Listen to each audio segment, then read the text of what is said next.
1-1.5 महीना मजीद मुश्किल, आवाम के लिए आसानी कब होगी? पेट्रोल की कीमतों में वक्फे से इजाफा क्यों किया गया? मिफ्ता इस्माइल के शाहजेब खानजादा को जवाब। चंद दिनों में एक बार फिर पेट्रोलियम मसनूआत की कीमतों में बड़े इजाफे से मुताल्लिक वजीर ख़जाना मिफ्ता इस्माइल ने कहा है कि 1-1.5 महीना मुश्किल गुजरेगा, उसके बाद आसानी हो जाएगी। मेज़बान शाहजेब खानजादा ने तजिया पेश करते हुए कहा कि अब पेट्रोल, डीजल और बिजली की कीमतों में इजाफे से महंगाई का तूफान आएगा और महंगाई 20% तक जाने का खदशा है। वजीर ख़जाना मिफ्ता इस्माइल ने कहा कि हमें मालूम है IMF ने क्या शराइत रखी हैं। पेट्रोलियम मसनूआत में एक दफ़ा बड़ा इजाफा करके झटका देने से बेहतर हमने 2 हिस्सों में इजाफा किया है। नई कीमतों के बाद भी पेट्रोल में 8 रुपये और डीजल में 23 रुपये का नुकसान है। 10 तारीख को बजट के बाद काफ़ी मामलात सिमट जाएंगे। जून के तीसरे हफ्ते के अंदर IMF से मुआहदा कर लेंगे।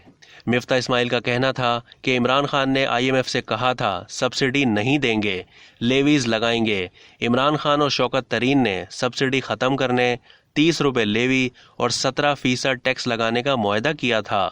शहबाज शरीफ होते तो मुल्क में 4 या 5 मेट्रो बसों के मंसूबे बन जाते। पेशावर मेट्रो लाहौर मेट्रो से 3-4 गुना महंगी है। तहरीक अदम एतमाद अपने आईनी हक के तहत लाए हैं। मिफ्ता इस्माइल ने कहा कि इमरान खान को IMF मुआहदे की खिलाफ वर्जी और मुल्क को इस हालत में धकेलने का कोई हक नहीं था। इमरान खान जानबूझकर हमारे लिए दुश्वारियां पैदा कर रहे थे। पेट्रोल बहुत महंगा हो गया है, इस पर टैक्स लगाना बहुत मुश्किल होगा। IMF से बात कर रहा हूँ। इमरान खान ने 4.25 साल में इतना कर्जा ले लिया जितना 71 साल में लिया गया था। मिफ्ता इस्माइल का कहना था कि PTI दौर में कानून साजी के जरिए स्टेट बैंक से हुकूमत को कर्जा देने का हक छीन लिया गया।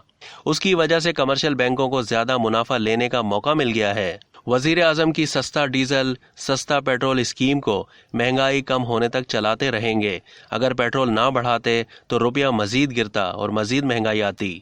मिफ्ता इस्माइल ने कहा कि जून के महीने में बिजली की कीमतें बढ़ने का कोई इम्कान नहीं है। PTI हुकूमत ने LNG के तवील मुद्दती मुआहदे नहीं किए। हमें शॉर्ट टर्म मुआहदे पर महंगी LNG खरीदना पड़ रही है।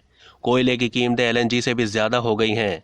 1-1.5 महीना मुश्किल गुजरेगा, उसके बाद आसानी हो जाएगी। उन्होंने कहा कि रूस से गंदम खरीदने के लिए बात शुरू कर दी है। अगर रूस 30% सस्ता गंदम और तेल देगा तो ले लेंगे। रूस से तेल लेने पर पाकिस्तान के ऊपर कोई पाबंदी नहीं लगती तो हमें कोई एतराज नहीं है। अगर कोई प्राइवेट पार्टी रूस से सस्ता तेल ला सकती है तो ले आए।